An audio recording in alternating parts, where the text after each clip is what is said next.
नमस्कार, आप देख रहे हैं मार्केट मसाला और मैं हूं आपके साथ विशाल शर्मा। देखिए, भारतीय शेयर बाजार में जो है गिरावट का दौर जारी है। आज भी अगर बाजार को देखें तो निफ्टी में जो है 2% की गिरावट रही। बैंक निफ्टी जो है और तमाम जो है मेटल शेयर्स को देखें तो वहां जो है अच्छी खासी गिरावट देखने को मिली। अब कैसा रहेगा बाजार अगले हफ्ते, किन किन फैक्टर्स के दम पर जो है बाजार में जो है तेजी देखेंगे या गिरावट देखेंगे, आज इसी को जो है जानने और समझने की कोशिश करेंगे। पूरी चर्चा में शामिल होने के लिए हमारे साथ मौजूद हैं प्रवीण शर्मा सर। सर, आपका बहुत स्वागत है मार्केट मसाला में। देखो विशाल, मार्केट का मसाला क्या, मार्केट की दरअसल पिस गई है चटनी जी। और चटनी अब से नहीं, चटनी पिसना शुरू हुई थी लगभग अब से 1.5 साल पहले, जब 27 सितंबर को जब मार्केट का हाई लगा था। उसके बाद से मार्केट वो सिलबट्टे की चटनी की तरह से पिस रहा है और लगातार पिसे जा रहा है। और हर बार जैसे होता ना कि थोड़ा आपने पानी डाल दिया चटनी में तो नमक डाल दिया, उस तरह हर बार कुछ ना कुछ, कभी जंग शुरू हो जाती है, कभी टैरिफ का कोई उसमें नमक डाल देता है। तो कुल मिला के ये तीखी चटनी जो है मार्केट की ऐसी बनी है इस बार कि इन्वेस्टर्स के लाखों करोड़ रुपए, मतलब एक एक दिन में 10-10 लाख 12-12 लाख करोड़ रुपए स्वाहा होते जा रहे हैं। आपके पास एक न्यूज़ रूम में चर्चा कर रहे थे सर, आप कुछ डेटा बता रहे थे कि कोविड के समय से अगर विशाल देखें तो अब तक की सबसे बड़ी गिरावट है। बिल्कुल, कोविड के बाद ये सबसे बड़ी मंथली गिरावट है। मार्च 2020 में कोविड आया था, तब बाजार जो है जी उस महीने में मार्च 2020 में 23% निफ्टी गिरा था। और अब जब हम मार्च 2026 में बैठे हुए हैं, तब आप समझिए कि इतने सिर्फ और सिर्फ 13 दिन का अगर आप मार्केट को देखेंगे तो तकरीबन 8% निफ्टी जो है वो डाउन है। अभी आपके पास 15-16 दिन बकाया हैं इस मार्च के। तो इन्वेस्टर्स के और पूरे मार्केट जो से जुड़े हुए लोग हैं, ट्रेडर्स हैं, बाकी उन सब के दिमाग और उन सब के जो मन जो है वो बड़े बेचैन है कि अगले 15-17 दिन ये कैसे कटेंगे विचार। चलिए सर, तो अब आपसे अगला प्रश्न मेरे से ये जायज़ है, बनता है पूछना भी कि बाजार गिरने की जो है कुछ वजहें क्या हैं, वो हम आपसे समझना चाहेंगे। क्या सर अमेरिका, इजराइल और ईरान जो युद्ध चल रहा है उससे जो सप्लाई चेन बिगड़ती हुई नज़र आ रही है, ये एक अहम फैक्टर है, या जो रंग में भंग डालने का काम जो है ये क्रूड ऑयल कर रहा है, जो कभी आप ही से बात होती थी 60-65 के आसपास हुआ करता था, अब 120-100 के आसपास जा रहा है। बिल्कुल, देखिए जनवरी में अगर आप देखेंगे तो $60 पर बैरल पे क्रूड के दाम थे, और अभी आप जैसे ही 28 तारीख से लड़ाई चालू की इजराइल ने और अमेरिका ने, तो साहब क्रूड जो है 100 के पार चला गया, $120 तक पर बैरल तक चला गया, अभी भी 100 के ऊपर ही चल रहा है। तो डबल प्राइस आपका कच्चे तेल का यहाँ से हो गया। और जो दुनिया भर का 20% जो क्रूड जहाँ से निकलता है, जिस रास्ते से पास होता है, उस पर ईरान ने अपना कब्जा कर लिया कि भैया मैं नहीं निकलने दूंगा किसी का तेल यहाँ से, चाहे तेल हो या बाकी के जो भी सामान है। आवाजाही का पूरा रास्ता जो है वो ईरान ने वहाँ पे बैरिकेड डाल के रोक दिया कि मैं जाने नहीं दूंगा, केवल चीन वाले जो हैं वो निकलेंगे जी। और भारत के विदेश मंत्री एस जयशंकर और ईरान के जो अरक्ची जो विदेश मंत्री हैं, उनके बीच में 4 बार फ़ोन पे बात हो गई है।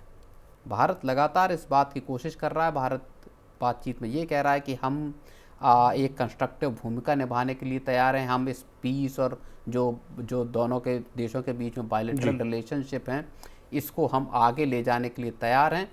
लेकिन ईरान अपनी तरफ से सिर्फ और सिर्फ 2 जहाज, मुझे जहाँ तक अगर मैं ठीक बता पा रहा हूँ तो अभी तक भारत आए हैं तेल लेके।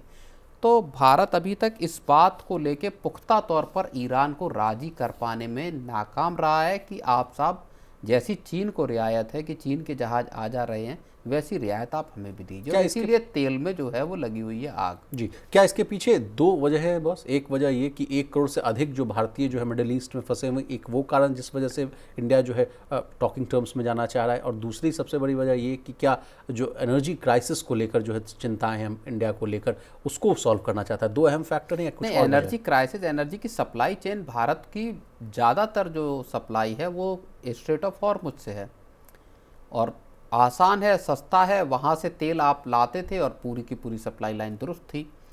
और हम कई बार इस बात को भी बात कर चुके हैं, इस बात पर भी कि साहब भारत का जो स्ट्रेटजिक जो रिजर्व है तेल का, गैस का, वो इतना लंबा, इतना बड़ा नहीं है जो बहुत लंबे वक्त तक चल सके, अगर ये जंग लंबी चलती है तो जी। तो बाज़ारों के लिए बड़ी मुश्किल जो है घड़ी ये दौर है, जहाँ पे कि ईरान और इजराइल और अमेरिका के बीच की ये जो लड़ाई जो है विशाल चल रही है। चलिए, अब कैसा रहा है बाजार, ये हम जो है डेटा से आपसे वो जो है हम रूबरू होते हैं। देखिए निफ्टी 50 की आज बात करें तो जो है -2.06% जो है वो गिरकर बंद हुआ है। सेंसेक्स जो है -1.93% गिरकर बंद हुआ है। निफ्टी बैंक की बात करें तो -2.44% और Nifty IT -2.50%, Nifty mid cap -2.50%। आज सबसे ज़्यादा मार जो है वो मेटल शेयरों पर भी पड़ती हुई नजर आ रही थी। अब जो बात सर बता रहे थे कि कच्चे तेल की कीमतें, अब नेक्स्ट स्लाइड में आप समझिए कि देखिए कच्चे तेल की जो कीमतों में किस तरह से जो है इजाफा देखने को मिला है। देखिए 28 फरवरी 2026 के आसपास का जो डेटा है मेरे पास, उस समय देखिए $93 प्रति बैरल के आसपास था। 9 मार्च को देखिए 116 तक चला गया, 13 मार्च को ये 101 के आसपास। मात्र 14 दिनों में जो है इसकी जो कीमतें हैं वो बहुत ही बेतहासा बढ़ती हुई नजर आई। ईरान का रुख करेंगे सर। ईरान ने कह दिया था कि आप देखते रहिए 200 तक भी मैं इसको पहुंचा दूंगा। क्रूड ऑयल बहुत अहम फैक्टर होता है बॉस, मार्केट को लेकर, ड्राइव करने को लेकर या गिराने को लेकर। आप कैसे देख रहे हैं इस फैक्टर्स को, बात को? नहीं, ईरान असल में देखिए पिछले 40 साल नहीं भी माने तो कम से कम पिछले 10-12 साल से ईरान अपनी इस स्ट्रेटजी पे काम कर रहा था कि अगर, और अमेरिका और इजराइल के इरादे तो ऐसा तो है नहीं कि ईरान उससे नावाकिफ़ था। ईरान को पता नहीं था कि साहब ये दोनों मुल्क क्या चाहते हैं। रिजीम चेंज से लेके बाकी तमाम चीज़ों को लेके, न्यूक्लियर प्रोग्राम को ख़त्म करने को लेके इजराइल के ऑपरेशंस ईरान में कोवर्ट ऑपरेशन लगातार चलते रहे और पिछले साल 12 दिन की जंग भी हुई। तो ईरान ने दरअसल उन स्ट्रेटजीज़ को सोचा, जितना मैं समझ पा रहा हूँ, कि आखिर अगर लड़ाई होती है तो हमारे पास रास्ता होगा क्या। और उस रास्ते में ऐसा तो है नहीं कि ईरान मिलिट्रली इतनी बड़ी पावर है जो इन दोनों से लड़ ले, ये ईरान को भी पता है। तो ईरान के पास एक दूसरा, लड़ाई लड़ने के अलावा एक दूसरा बड़ा रास्ता था पूरी दुनिया पे दबाव बनाने का, पूरी दुनिया की गर्दन को दबाने का, गला घोंटने का। और वो गला जो है पूरी दुनिया का दरअसल, या कम से कम एशिया के तमाम मुल्कों का स्ट्रेट ऑफ हॉर्मुज बनता है। और उसी स्ट्रेट ऑफ हॉर्मुज को चोक करके ईरान ने दरअसल पूरे एशिया का एटलीस्ट गला चोक कर दिया है। अब आप न सांस ले पा रहे न सांस जा पा रही, ये हालत बनी हुई है भारत जैसे तमाम मुल्कों की। और इसने अमेरिका और इजराइल इन दोनों की हालत को भी पस्त कर दिया है जी। तो ईरान की स्ट्रेटजी दरअसल ये थी कि आप पूरी दुनिया पर इस तरह का प्रेशर क्रिएट कर दीजिए कि वो अमेरिका और इजराइल को एक प्रेशर उन पर क्रिएट करे कि भैया ये जंग खत्म करो, नहीं हमारे यहाँ जनता के खाने पीने के लाले पड़ जाएंगे। जी, और जी। वो चीज़ें होती हुई दिखाई दे रही हैं जी, विशाल। आपने बहुत अच्छी बात कही सर। अमेरिका ने जो है कुछ जो है थोड़ा चेंज किया है, कहा कि रूस से जो है सभी देशों को कहा गया कि रूस से जो है आप तेल खरीदने की इजाज़त दी गई है। अमेरिका ने जो है 30 दिन के जो है वो छूट दी है। और ये भी कहा जा रहा है कि उससे कुछ चीज़ें जो है नॉर्मलाइज होती हुई भी दिख रही, कम से कम क्रूड की जो कीमतें उसमें थोड़ी सी स्टेबिलिटी आती हुई दिख रही है। लेकिन ये कितना कंटिन्यू रहेगा ये देखना अहम होगा। नहीं, रूस दरअसल बड़ा खुश होगा। महंगा अब बेच आप रहा है सर। सोचिए, महंगा बेचेगा बिल्कुल भाई। अब हर देश अपने इंटरेस्ट पर, रूस पिछले 4 साल से डिस्काउंट में बेच रहा था। बुरी तरह से परेशान था कि जो लड़ाई वो लड़ रहा है उसका पैसा आखिर आए कहाँ से।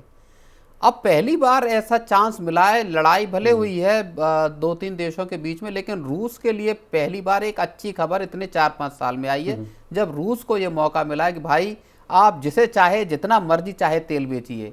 कुछ ही महीने पहले की बात है, अमेरिका, ट्रंप और जितने भी हॉर्वर्ड लटनेक और जितने तमाम जो उनका मशीनरी है वो कहा करती थी कि भारत रूस से तेल ले लेके रूस की वॉर मशीन को चला रहा है। 25% टैरिफ लगा दिया, 25% टैरिफ लगा दिया कि एक बूंद भी आपने तेल लिया तो हम जो है आपका टैरिफ और बढ़ा देंगे। अब आप कह रहे हो कि यार हमने इंडिया से अर्ज किया है, मतलब इंडिया से अनुरोध किया है कि आप रूस का तेल खरीद लें। तो हालात किस तरह से जियोपॉलिटिकल उसमें एनवायरनमेंट में चेंज होते हैं वो ये बताता है। रूस को लग रहा है कि बहुत बढ़िया मामला हो गया, बहुत बढ़िया माहौल हो गया। लेकिन हमारे लिए बड़ी मुश्किल है, और मुश्किल दो तरफा है। और आगे की अगर हम बात करते हैं मार्केट को लेके कि अगले हफ्ते कुछ कैसे रह सकते हैं, not only the coming week, उसके आगे के भी हफ्ते कैसे रह सकते हैं, तो 2-3 चीज़ों पे बाजार पूरी तरह से टिका होगा। देखिए, क्रूड एक साइड इफेक्ट है इस जंग का। जैसे ही जंग खत्म होगी, क्रूड की बहाली अगर होगी, उसकी सप्लाई लाइंस दुरुस्त होंगी, तो क्रूड फिर से $60-65 के आसपास आ जाएगा। एक बार सारी रिफाइनरीज सारे जो Normalcy ऑयल आ रिग्स हैं वो सब काम करना शुरू कर देंगे, मार्केट में सप्लाई फिर से बढ़ जाएगी, बैक टू नॉर्मल हो जाएगा, 60 नहीं $70 आ जाएगा, आगे चल के स्टेबलाइज हो जाएगा। असली खेल ये है कि जंग कब रुकेगी। भारत के लिए एक बड़ी चीज़, भारत के लिए सबसे बड़ी ज़रूरत इस वक्त ये है कि तत्काल ये लड़ाई किसी भी तरह से रुके, तीनों देश किसी एक ऐसी सहमति पर पहुंचे जहां पे की लड़ाई रुके। भारत के लिए ईरान भी एक मित्र देश है, इजराइल भी मित्र देश है और अमेरिका भी मित्र देश है। ना भारत इनकी बुराई कर सकता ना उनकी बढ़ाई कर सकता। इसीलिए भारत ने निंदा भी नहीं की कि आप साहब आपने जंग क्यों छेड़ दी। ईरान कहता है कि दुनिया भर के जो देश हैं वो सब के सब इस बात की कैटेगोरिकली निंदा करें, इस चीज़ को कंडेम करें कि आपने एक शांत बैठे देश के ऊपर आपने हमला कर दिया। भारत निंदा नहीं कर पा रहा, क्योंकि आप जिनके साथ आपके जो एलाइज हैं आप उनके साथ कैसे आप उनकी निंदा कर देंगे। तो मसला इस बात का है इजराइल और ईरान को लेके। और दूसरी तरफ भारत ईरान को भी कह रहा है कि हम लोग तो बहुत पुराने दोस्त हैं, तो हमारे बीच तो संबंध ठीक ही रहने चाहिए।